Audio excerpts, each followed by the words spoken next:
After struggling for almost 36 years following their dishonorable escape from the presidential palace, while it was being attacked by a mob in 1986, the Marcos family is finally back into power. After winning the presidential elections with 58.8% of the vote, the former dictator's son, Ferdinand Marcos Junior, became the new leader in the history of the Philippines. But what makes this family so ill-reputed? And why are they unbeaten even after all these years? Join us today as we're going to find out why the Marcos family is so infamous. In the final free elections held before martial law was instituted in 1972, the 64-year-old man known as Bong Bong received the highest votes since his father did in 1969.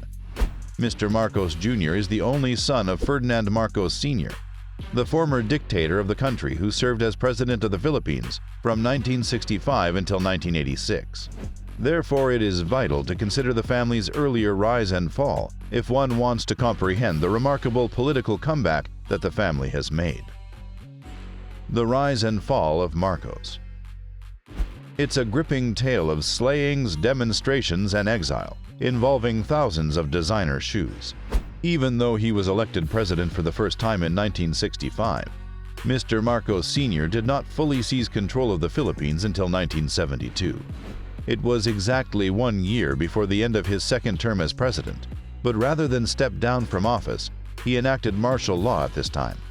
The parliament was dissolved, politicians from the opposition were taken into custody, and complete censorship was implemented. Mr. Marcos Sr., who had a prosperous legal career in the past, assumed complete control of the judicial system. His opponents were routinely killed and tortured by members of the armed forces and the police, a practice that persisted throughout his presidency. The years that followed his reign are remembered as one of the darkest periods in the country's history, due to the widespread violations of human rights and corruption that occurred during this time. In addition, as the nation's debt increased, the standard of living for millions of people dropped to an all-time low. And then a high-profile murder that occurred on an afternoon in August of 1983 ultimately led to the downfall of Mr. Marcos Sr. The opposition leader, Benigno Aquino, who lived in exile in the United States, flew back to the nation's capital, Manila, intending to bring democracy to his homeland. But he was assassinated shortly after landing. The assassination, which took place despite an extensive security detail appointed by the government, shocked the Philippines. Tens of thousands of people took part in the outpouring of grief, which quickly transitioned into a movement in favor of democracy. They rallied around Cory Aquino, the widow of former President Benigno Aquino, who opposed President Ferdinand Marcos during the 1986 snap election that Marcos called to quell public unrest. Despite widespread allegations of electoral fraud, Mr. Marcos Sr. declared victory, which sparked nationwide demonstrations that drew millions of people out into the streets. The uprising, which came to be known as the People's Power Revolution, served as a model for protests worldwide and represented the decade in its entirety. In the end, senior members of the armed forces decided to side with the uprising, which was largely non-violent and had the support of the Catholic Church. There was a rebellion against Mr. Marcos Sr. on the part of the troops, and they refused to fire on the crowds. Following 4 days of widespread unrest, the family boarded American helicopters and headed to Hawaii. Mr. Marcos Jr., who was 28 years old and just starting out in politics, joined the escape. According to the official records kept by U.S. Customs, the family brought crates of valuables with them when they left the country. These valuables included jewelry, high-end clothing, and millions in cash. Only 3 years later, in 1989, Mr. Marcos Sr. passed away while living in exile in Hawaii.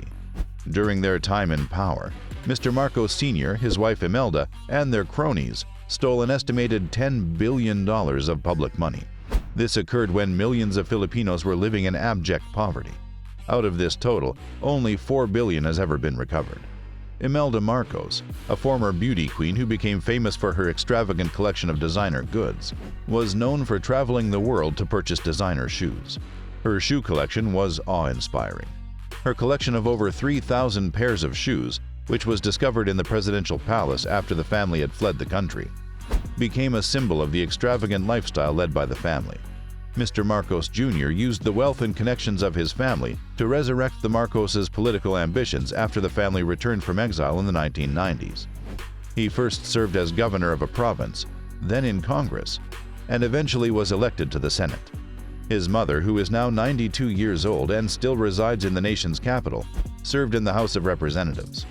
His sister, Amy, currently serves in the Senate and formerly held the governor's office.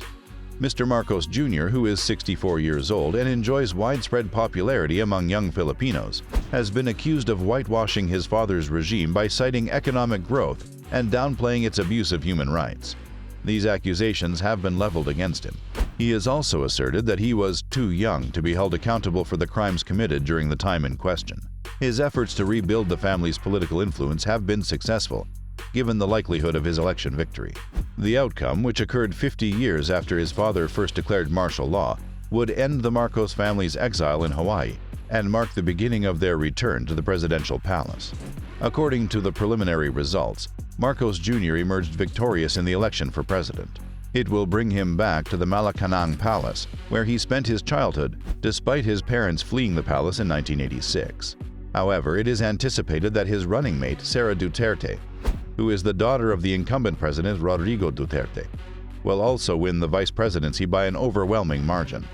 Both candidates come from political dynasties that have extensive records of abusing their positions of power in the past. The violations of human rights committed by the first Marcos regime, which ruled the Philippines from 1965 until 1986, are well documented. During the martial law period alone, an estimated 3,257 victims were killed, and over 50,000 victims were tortured and detained. During his tenure as president, Rodrigo Duterte is notorious for his so-called war on drugs, during which his notorious death squads have been responsible for the deaths of more than 6,200 people as of 2022. The election has been marred by numerous scandals, including those involving taxes and bureaucratic corruption. The political economy of dynasties. The fact that political dynasties of all different political orientations have to outlast thwarted revolutions in the Philippines, both in 1986 and a later uprising in 2001, demonstrates that popular mobilization has not resulted in a more democratic government. The late political scientist Benedict Anderson is credited with coining the term cacique democracy to describe the political system of the Philippines, which combines elements of representative democracy with feudal and dynastic forms of government. Although there were landowning elites in existence during the 19th century, the concept of cacique democracy did not emerge until the period of American colonial rule in the Philippines between the years 1898 and 1942. The term cacique refers to political bosses at the local level in Latin American countries. The objective was to develop a Native American leadership that would be amenable to working with the American colonial government. The United States government appropriated 400,000 acres of land owned by the Catholic Church between 1898 and 1941. It was then sold to local landowners and economic elites to cultivate loyal allies among the local populace.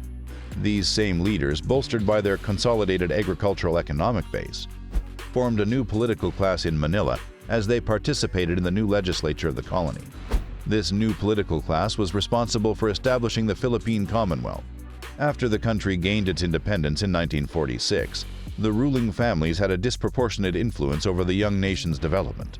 Moreover, their wealth and political power had grown substantially when the United States occupied the country. These caciques, native lords of the feudal system, eventually evolved into the current ruling class. Ilocos Norte is located in the northern part of Luzon, which is the most populous island in the Philippines. The Marcos family is descended from regional landowners who lived in Ilocos Norte. However, in contrast to his ancestors, Ferdinand Marcos Sr. rose from the position of a regional leader to that of national prominence, serving first as the president of the Philippine Senate in the year 1959, and later as the president of the country in the year 1965. His own charisma, combined with his wife, Imelda Romualdez Marcos, helped the Marcoses solidify their position as political power brokers in the Philippines. Wealth of the Marcos family.